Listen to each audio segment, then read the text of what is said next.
E aí pessoal, ligado aqui no canal do Professor Ferrari.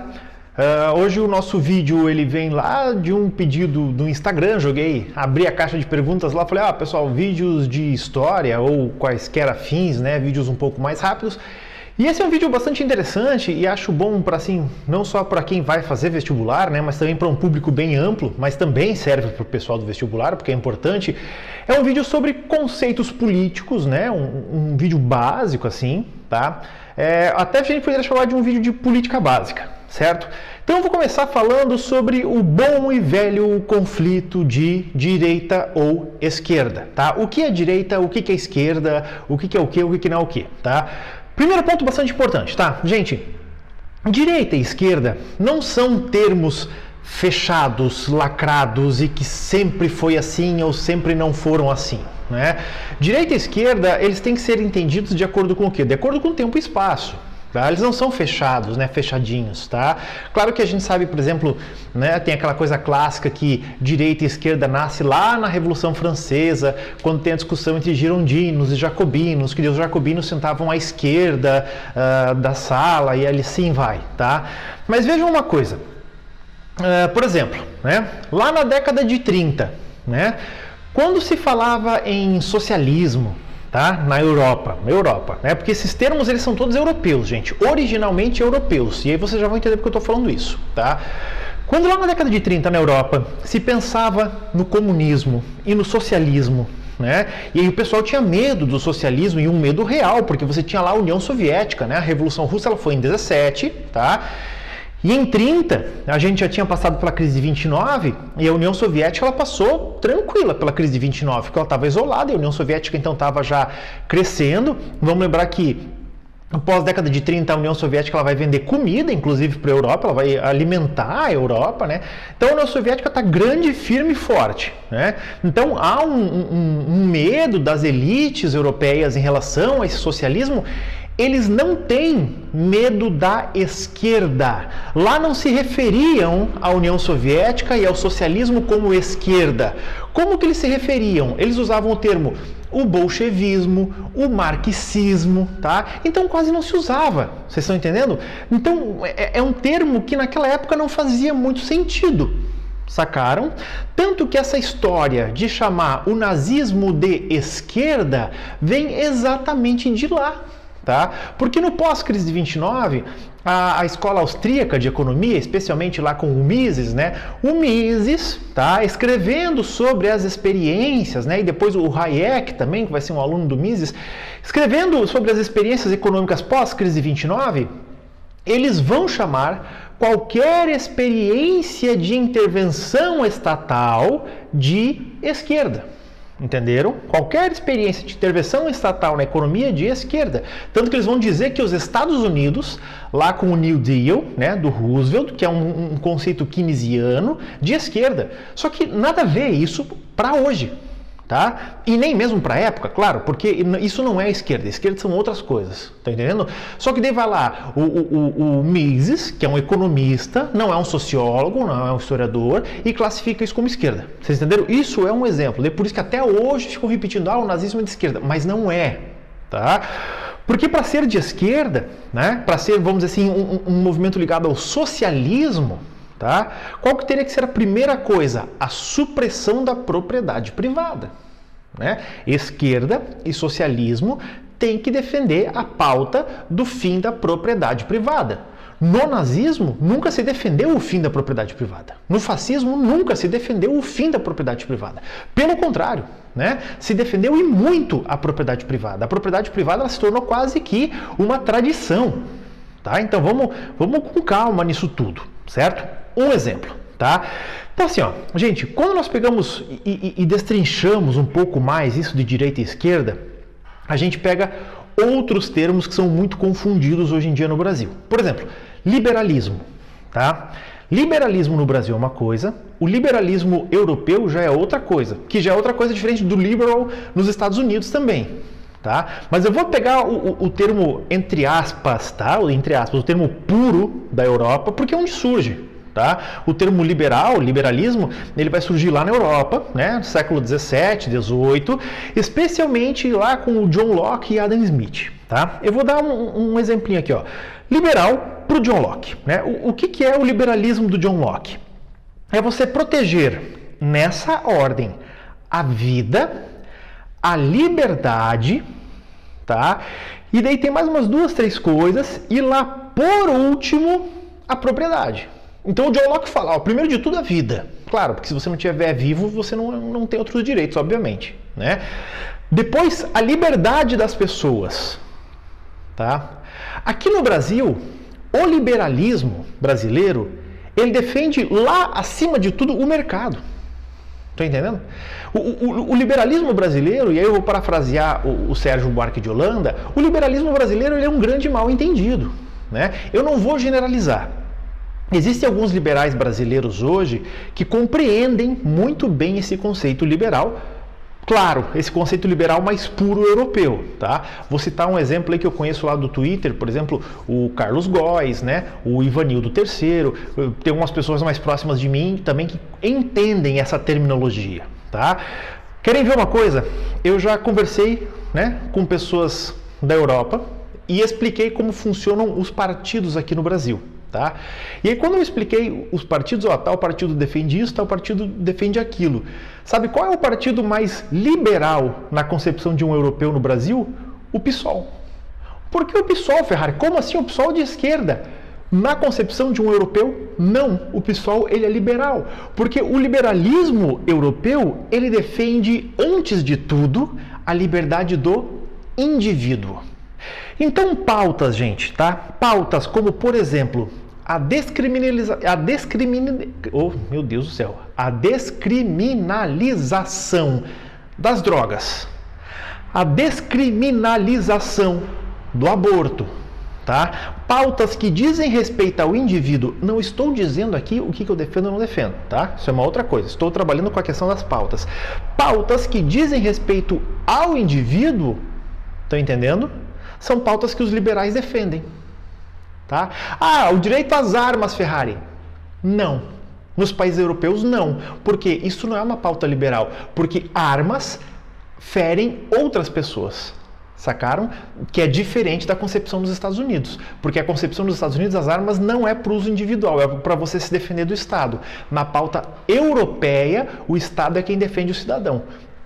Estão vendo como são conceitos diferentes, depende do lugar e do tempo e da construção cultural? Tá? Vou dar um outro exemplo. Tá? Antes de dar outro exemplo, eu quero citar o nome de um liberal, que eu até acho esse cara bacana, em alguns aspectos. Milton Friedman. Tá? Hoje no Brasil é muito famoso o Mises, mas o Mises ele é um atravessado. Tá? Vejam o Milton Friedman, né, que eu acho engraçado que pouco se debate no liberalismo brasileiro. Né? Mas o Friedman ele vai ser um cara que, por exemplo, ele tem pautas liberais, mas, por exemplo, o Bolsa Família, né, que é um dos projetos aqui do nosso querido Eduardo Suplicy, tá? O famoso pai do Supla, né, mas foi senador pelo PT e agora está se lançando aí também, se não me engano, a vereadora ou prefeito de São Paulo, ele está concorrendo nas prévias do PT, mas todos vocês conhecem o Eduardo Suplicy. Foi o Suplicy quem propôs, se não me engano, como senador, posso estar errado aqui, a ideia do Bolsa Família, né? E que foi criticado horrores aí por vários partidos ditos de centro-direita e direita no Brasil, mas o Bolsa Família, ele é adaptado no Brasil de ideias do Milton Friedman, que é um dos decanos do liberalismo europeu, Tanto que o Friedman, se não me engano, ele chega a ser um dos assessores da Margaret Thatcher também. Se não me engano, tá? E o Friedman, ele é um dos grandes defensores também do quê? Do casamento homoafetivo, né? E chega a debater também em seus escritos a descriminalização do uso de drogas. Por quê? Porque isso compete aos indivíduos. Ele vai dizer o seguinte, olha, o Estado não tem que interferir se um homem quer casar com um homem, se uma mulher quer casar com uma mulher. Óbvio que não, isso não é papel do Estado. Mas aqui no Brasil, o liberal ele é conservador nos costumes. Estão sacando a confusão? Liberal é liberdade do indivíduo primeiro. Não adianta dar liberdade para o mercado, desregulamentar todo o mercado, para o mercado poder explorar o trabalhador, para o mercado não ter freios, não sei o que, e engessar a vida privada dos indivíduos. Isso não é liberalismo. Sacaram a diferença? Tá? Então, esses são conceitos, ó, a vida, a liberdade, não sei o que, depois da propriedade. John Locke já vai dizer. E ele é um liberal raiz mesmo, mais raiz que o Friedman ainda. Tá? Então, não adianta colocar o mercado na frente dos bois, se as pessoas não têm liberdade. É inverso, ó, vai dar liberdade para o mercado e depois as pessoas vão ter liberdade. Essa conta não fecha. Tá? Primeiro liberdade para as pessoas, depois liberdade para o mercado, vai dizer o Locke. E aparentemente o Friedman também, né? Aí eu não vou dizer tanto porque eu não conheço tanto assim o Friedman, tá? Mas enfim, outro exemplo que eu vou dar para ver como que a gente confunde esquerda e direita. Reforma agrária, né? América Latina, especialmente o Brasil, a reforma agrária ela sempre foi uma pauta de esquerda. Somente na América Latina e no Brasil. A reforma agrária na Europa e nos Estados Unidos sempre foi uma pauta liberal. Tá? Tanto que quando que vai ocorrer uma espécie de reforma agrária nos Estados Unidos? Pós-guerra civil. Depois que o norte reanexa o sul, né? E aí eles pegam as terras lá dos latifundiários sulistas, que eles vão cobrar as dívidas que eles fizeram por causa da guerra, não é que eles tomam, né? Porque os sulistas lá, eles vão empenhar as terras para poder bancar a guerra civil. E os caras do norte depois compram as dívidas do Banco da Inglaterra e pegam essas terras por meio das dívidas, né? É o próprio Abraham Lincoln, né? E o governo que vai fazer o Homestead Act, tá? Que é pegar o quê? Aquelas terras e dividir tudo em pequenas propriedades. Ou, né? Tô falando sério, pesquisa no Google o que é o Homestead Act e veja se existe latifúndio nos Estados Unidos. Procura como funciona a agricultura nos Estados Unidos. Quando você assiste filme americano que passa no campo, como são as propriedades? Propriedades familiares de pequeno ou médio porte. É sempre lá, a família com 2 ou 3 empregados, que planta, que tem um caminhãozinho, que leva para o porto, ou para a estação ferroviária. Lá não existe latifúndio, porque latifúndio significa o quê? Concentração de riqueza. Mesma coisa a França, tá? A França... Pré-revolução, você tinha a nobreza com grandes extensões de terra, né?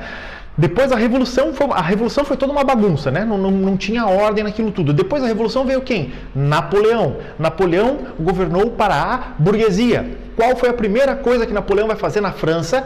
Uma redistribuição e reorganização das terras. A lei de terras do Código Civil Napoleônico, que era o quê? Pequenas e médias propriedades. Reforma agrária. Tá, gente?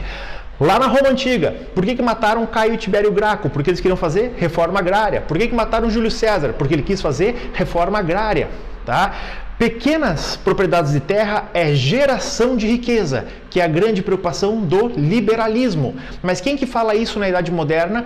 Os fisiocratas, a fisiocracia. Quem que foi aluno dos fisiocratas?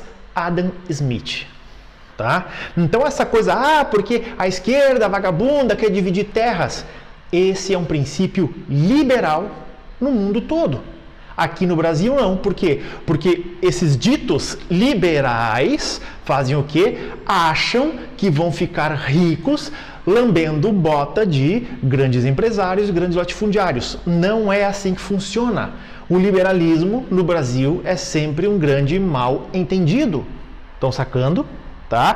Então tem que cuidar um pouco com esses conceitos. Aqui no Brasil não se apreende os conceitos puros, muito menos nesses cursos aí de instituto não sei o que, instituto não sei o que. Não funciona assim. Estão entendendo? Outra coisa que é interessante pensar, né? O capitalismo, ele é realmente uma liberdade restrita de comércio? Tá? Aí o Marx ele vai fazer uma crítica muito interessante, né? O que o capitalismo ele leva? Vejam, você tem várias empresas de um mesmo ramo numa cidade. Elas competem entre si e levam ao menor preço. Na teoria, sim. Na prática, o que acontece? Essas empresas, elas competem ou será que isso tende uma hora ao monopólio? Será? Tanto que, quando uma empresa grande começa a comprar demais as pequenas, o que existe? O CAD, né? Um órgão regulamentador que fala, peraí, você não pode comprar essa empresa se não tendencia ao monopólio e você vai fazer o quê? Ter o único preço da região. Estão vendo? O capitalismo, ele tendencia ao monopólio. Então, será que ele é liberdade? Tá? É um questionamento interessante. Estão vendo? Só que isso, claro, a gente está falando o quê? Numa teoria. Tá? E uma pergunta muito interessante que me fizeram também é a relação. Como que o capitalismo levou ao nazismo, tá?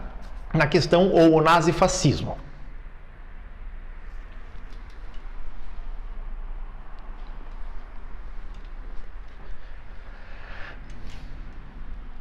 É exatamente quando a gente pensa nisso. Capitalismo não é liberdade irrestrita de comércio, tá? Não é. Capitalismo é o quê? É o capital, tá? E é o quê? A detenção. Quanto mais o capitalista detém o capital, aí é a realização do capitalismo. Pensar que essa coisa, é a liberdade do comércio, a liberdade restrita, isso é balela. Tá? Isso é balela.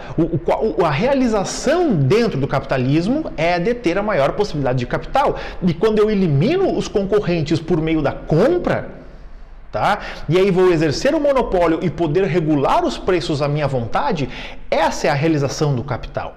Então lá na Alemanha, tá? Vou contar uma historieta para vocês. Esse vídeo vai ficar um pouco longo, mas eu preciso contar uma historieta para vocês, tá? Especialmente o caso da Alemanha. Lá na Alemanha, quando ela se unifica em 1870, né, isso é o fruto das revoluções liberais da Europa no século XIX, certo? Então a Europa toda foi passando pelas revoluções liberais, e nessas revoluções liberais inspiradas pela Revolução Francesa, as burguesias tomaram conta de todos os países da Europa, né, e instituíram as chamadas democracias liberais burguesas, onde só a burguesia tinha poder político, o operariado não, né, por isso que a gente vai ter as organizações operárias, os sindicatos clandestinos, aquela coisa toda, enfim, tá? Agora, num país foi diferente, na Alemanha, porque quem chega ao poder não é a burguesia, é a nobreza. Sacaram? A nobreza vai fazer a unificação e a nobreza governa a Alemanha. Por isso que lá se funda o Segundo Reich. Tá? Vai ser uma nobreza parlamentar, né? Com o Kaiser Wilhelm II, né? O Guilherme II e o Otto von Bismarck? Sim, mas todo o ministério lá e o grupo ao redor não é de burgueses, é de nobres. Só que com a condução do Otto von Bismarck, né? É um governo de nobres, porém um governo de nobres aberto ao comércio, que dá amplo espaço para a burguesia, porém a nobreza, ela despreza a burguesia. Pode fazer comércio, fica à vontade, tal, paga o imposto, mas não dá acesso às camadas superiores. Quem vai ter acesso às camadas superiores nesse Segundo Reich? Intelectuais.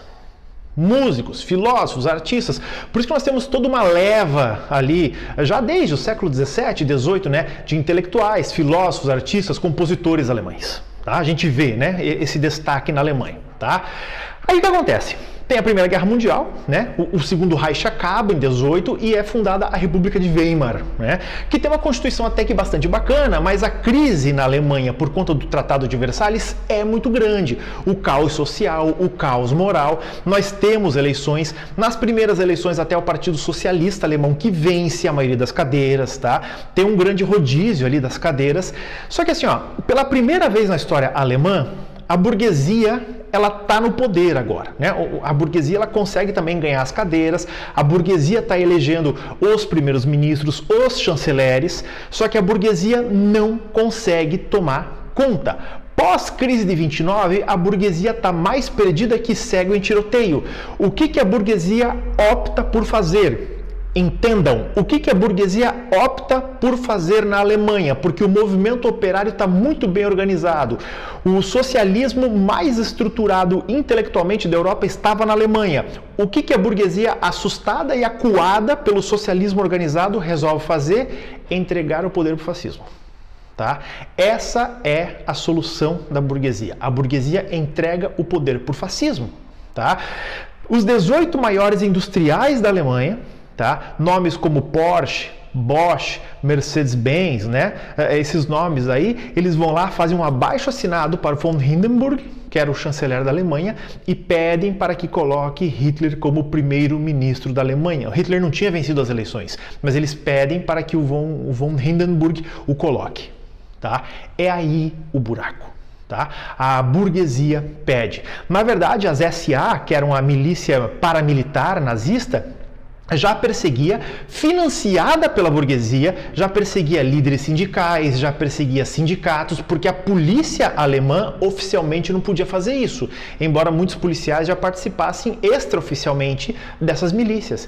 Então vejam, a burguesia alemã escolhe fazer isso porque o Estado nazista protege o capital. É simples. Então, quando eu me pergunto, qual que é a relação do nazifascismo com o capitalismo? O Estado nazista protege o capital.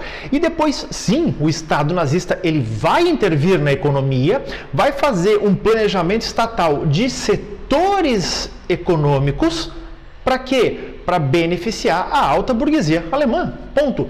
Inclusive, onde? Fornecendo mão de obra gratuita dos guetos, tá? E dos campos de concentração judeus. Ponto. Isso é intervir para quê? Para financiar o capital, ou seja, para financiar o capitalismo. Então o capitalismo não é somente quando não há intervenção estatal. Isso é balela, isso é sonho, isso não existe, tá? Não nos moldes teóricos, certo? Um outro ponto interessante também estava na pergunta, por exemplo, o que é o nazifascismo? Né? Vamos trabalhar principalmente o que é o fascismo, e aí eu trabalho com os 11 pontos do Humberto Eco, que eu acho muito legal. Tá? Ó, começa, por exemplo, o fascismo com um culto exacerbado à ideia da tradição. Né? Olha, antigamente que era bom, aquilo que era legal, né? A tradição, a família, a propriedade, as coisas têm que ser sempre certinhas, né? A ideia do patriarcalismo, a ideia de tudo que era bom, e aí já engato com o segundo ponto, né? A repulsa àquilo que é moderno. Ah, essas mulheres estão querendo espaço demais na sociedade. Ah, os negros, eles também agora essa ideia de cotas aí, ó. Ah, não sei o que, vejam, a repulsa àquilo que é moderno. Ó, esses gays aí, ó, agora querem andar de mão dada na rua, tá vendo? Então, ó, a repulsa ao que é o moderno, né? E aí o culto àquilo que é tradicional, a família tradicional. Então, esses dois elementos eles já são importantes do fascismo, tá? Um conservadorismo extremo, tá? Um outro ponto, né? A ação pela ação, né? Então não se pensa, ó, você está vendo algo que é ruim, que você considera ruim, que agride esse teu tradicionalismo, haja, impeça, né? Porque o fascismo ele não permite o pensamento crítico, né? Aqui a gente traça os pontos da Hannah Arendt, né? Quando ela faz lá a ideia da banalização do mal, do Eichmann em Jerusalém, né? Ela fala, olha, o Eichmann ali, né? O Eichmann foi o arquiteto da logística dos campos de extermínio, né? E ela esperava encontrar um monstro psicopata, ela vê um homem comum, né? E ela fala assim, ele não é um monstro, mas então qual foi o problema dele? O problema dele é que ele não pensou. Ele se alienou do seu pensamento crítico, né? Ele não fez um pensamento crítico. Ele simplesmente seguiu ordens sem pensar. Por quê? Porque seguiu o pensamento de manada, né? O fascismo é pensamento de manada. Tá? Tanto que o Nietzsche ele critica também o pensamento de manada, né? Quando usam Nietzsche para apoiar, né, o fascismo, tá completamente errado, né? O Nietzsche lá no Assim Falava Zaratustra, fala sobre Nietzsche, eu falo sobre isso, né? O Nietzsche quando o profeta Zaratustra ele vai embora da vila, ele fala para os habitantes da vila, quando eu voltar eu quero que cada um de vocês seja uma obra de arte, né? Mas o que é uma obra de arte? Uma obra de arte é uma peça singular. Né? Cada um seja uma peça singular, uma peça diferente, então não é manada, né? Não pode, no fascismo não, você tem que agir porque você está dentro da manada e todo mundo age quando vê algo diferente do que é de todo mundo, né? Não pode, tá? Então não agir pelo agir, sem pensamento crítico, né? O fascismo ele tem o racismo em si, o racismo ele é quase que natural ao fascismo, tá? Lembrando, né, gente, racismo não é só contra negro, tá? Isso é importante, né? Um traço muito racista no Brasil, que muitas vezes a gente nem percebe, por exemplo, é contra o próprio indígena, né? Essa ideia tipo, o indígena ali, ó, ele usa celular, então nem é indígena, né? Como assim? Então a gente também não pode mais comer amendoim, a gente não pode comer tapioca, a gente não pode comer um monte de coisa, porque a gente também não pode, é dele. Entendendo? Não faz sentido esse tipo de pensamento, né? Então, qualquer coisa que desqualifique o indígena por conta da sua vivência, dos seus costumes, de certa forma, é um traço racista que às vezes a gente nem percebe. Então eu sou fascista, meu Deus. Não é isso. né? Estou trazendo os pontos. Entender, o racismo não é só contra o negro, né? Várias outras etnias minoritárias socialmente e não numericamente, tá? Também sofrem racismo, tá? E pelo amor de Deus, né? Não existe racismo contra branco, não existe racismo contra loiro, não existe essa ideia de racismo reverso. Menos, né, gente? Ninguém morre por ser branco, tá? Outra coisa que o fascismo também usa é o apelo aos frustrados, né? Uma coisa interessante, né? E aí é que a gente observa, por exemplo, agora tanto tanto o apelo aos frustrados, como colocar o machismo como virtude, né? O governo Trump e o governo Bolsonaro exploram muito esse viés, assim, ó. Quando a gente pega as últimas 2 décadas, o que a gente percebe, né? Um crescimento exponencial das mulheres ocupando espaços na sociedade, né? No mercado de trabalho, nas universidades, ganhando espaço nos lares no sentido de trabalho, de sair, de independência, né? E claro, isso atinge os homens, né? Isso atinge os homens, isso faz com que os homens, agora a mulher ganha seu salário, muitas vezes também a mulher às vezes começa a ganhar mais que o homem, porque ela tem mais qualificação, e isso faz o quê? Frustra o homem por causa da construção dessa masculinidade tóxica, por causa do costume, por causa da tradição, por causa de várias outras coisas, né? Então, esse discurso subjetivo das masculinidades tóxicas, do Trump, que aparece, do Bolsonaro, que aparece sempre aquele símbolo da masculinidade, né? E da agressividade, do falar e tal, atinge essa frustração do homem que perde seu espaço, do homem branco que perde seu espaço, tá entendendo? Ó, por conta das políticas afirmativas que houveram nos últimos anos, a mulher, os negros, as minorias que por séculos no Brasil estiveram marginalizadas, elas começam a ganhar protagonismos, né? Ou não é ganhar protagonismos, não é nem essa palavra, mas começam a ganhar espaços que não tiveram nos últimos séculos. Aí o homem branco, que sempre teve privilégios durante 5 séculos no Brasil, agora ele acha que ele está perdendo espaço. Ele não está perdendo espaço, ele está dando o espaço que ele sempre teve a mais. Daí ele se sente frustrado. Então, esse tipo de discurso do machismo, da virilidade, né, que esses líderes falam nas subjetividades, nas entrelinhas, atinge o frustrado. E o fascismo, ele faz isso, ele atinge o frustrado e fala, olha, você perdeu o espaço. Quando não é perder o espaço, né? Pelo contrário. Tá? Outro sinal claro do fascismo é o nacionalismo, né? A nação acima de todos, né? Lá na Alemanha, Deutschland über alles, né? Alemanha acima de tudo, Brasil acima de tudo, é o mesmo slogan mesmo, tá? Outro ponto do fascismo é sempre o conflito permanente, a guerra permanente, né? Sempre tem que estar em conflito. Isso é visibilíssimo também no nosso governo.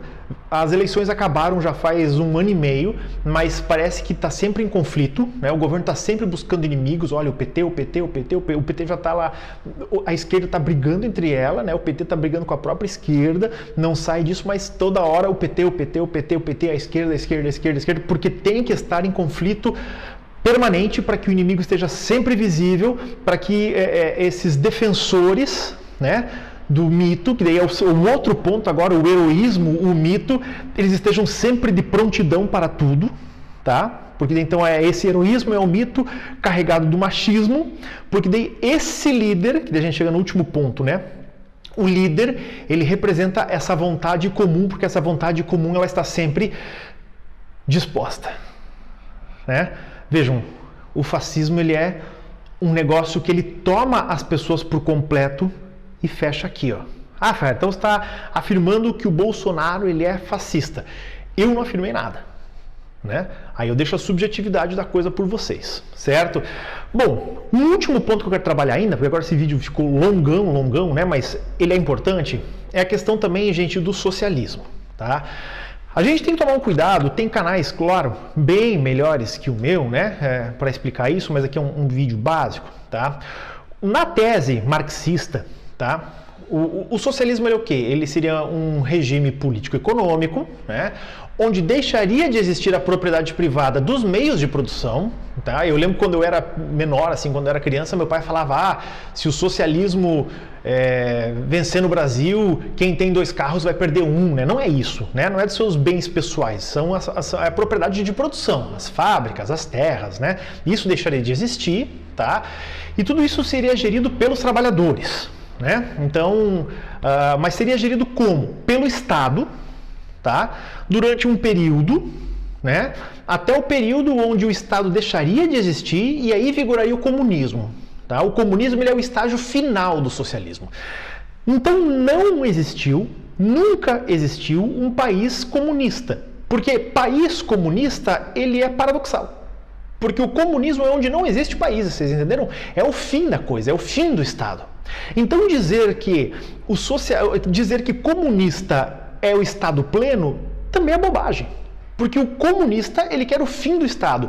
Porque para Marx o Estado ele é problema. Por que ele é problema?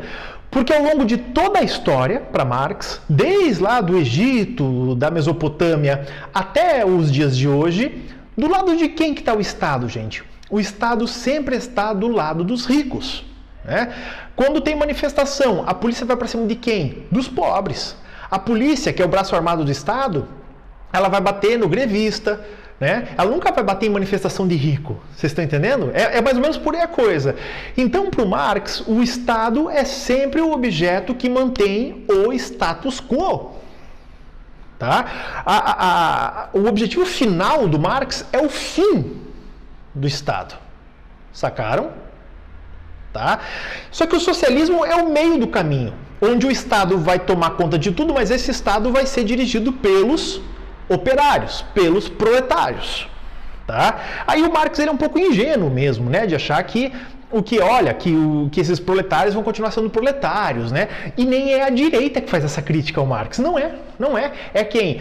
É a própria esquerda, vão ser os anarquistas, né? O Bakunin vai falar, pô, Marx está viajando, Marx, né? O Bakunin vai dizer, tu não conhece a natureza humana, tá? Pega o mais ardente revolucionário, deu o poder a ele, em pouco tempo ele vai ser mais reacionário que o próprio czar. Né? Mas enfim, aí é uma discussão do Bakunin e do Marx, eu não vou entrar muito. Tá? Uma coisa muito errônea que se faz também é associar socialismo à imoralidade. Tá? Tá errado? Ah, socialismo é o fim da família, socialismo é droga, socialismo... Não. Deixa eu contar uma coisa para que você que acha isso.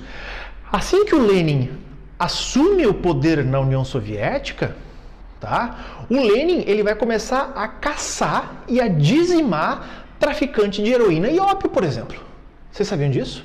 E o Lenin, ainda por cima, ele quer diminuir sensivelmente o uso de bebidas na Rússia e depois União Soviética.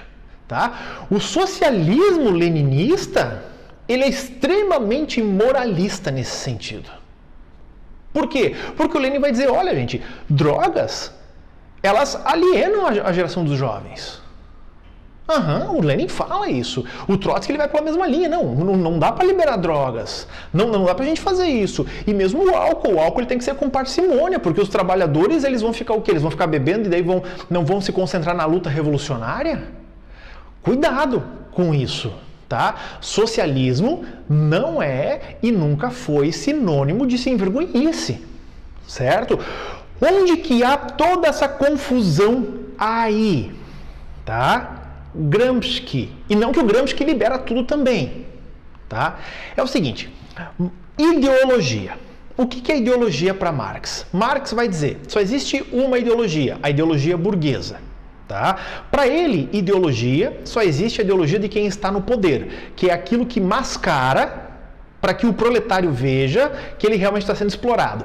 Sabe esse papo murcho aí de que quem acorda cedo e persevera vence? Sabe esses papos tipo de coach barato, assim, não que todos os coaches sejam assim, não é isso, né? Mas sabe esses papos de coach Zé Ruela, assim, não chore, sorria, acorde cedo, persevere, se hoje você não pensou, essas merdas, assim, sabe? Genérica, assim, tá, gente? Não, tem gente que é séria, tá? Mas sabe essas coisas genéricas? Isso é ideologia, porque daí você tá lá, pobre, ferrado, desgraçado, e vê alguém que te disse, não, se amanhã você acordar meia hora mais cedo, tua vida vai começar a mudar. Vai o cacete, irmão. Vai o cacete. Sabe? Então isso é uma ideologia para impedir que o trabalhador veja que ele é explorado. Para Marx, tudo isso. Tá? Então, o Gramsci, que daí vai ser um teórico político italiano dos anos 30, ele vai ler isso e vai dizer, pô, é verdade. Então por que a gente não faz uma ideologia marxista? O marxismo cultural. Que daí é pego por esses Olavo de Carvalho do inferno e é todo pervertida a ideia do Gramsci. Tá? Porque do Gramsci ele fala o seguinte, olha, vamos fazer um teatro de cunho marxista, vamos fazer literatura marxista, vamos fazer, sabe? Tanto que quem vem na esteira do Gramsci? Bertolt Brecht, tá? Que é um ensaísta, que é um autor de teatro, que vai escrever peças e coisas a partir de um conteúdo marxista. E não seja revolucionário no sentido de escrever. A técnica do Brecht né? O Brecht ele quebra a famosa quarta parede do teatro e ele faz com que os espectadores participem indiretamente da peça e se vejam no palco. É todo um novo mundo que explode daí, mas não tem nada a ver com necessariamente sexualidade e drogas e não sei o que, não sei o que. Isso são outros 500, tá? Cuidem com isso. Os conceitos mudam com o tempo. Não dá para pegar um conceito lá dos anos 30, como hoje os caras fazem com o Mises aí, com Hayek. O nazismo é de esquerda porque o Mises falou na década de 30. Lá na década de 30 ele já falou errado, tá? E os caras ainda usam para hoje. Certo, moçada? Esse vídeo já ficou bem comprido, tá? Mas ele é bem importante, certo? E vão ter outros também, tá bom? Gurizada, obrigado aí por terem aguentado o videozão longo, mas se cuidem, tá? E até o próximo.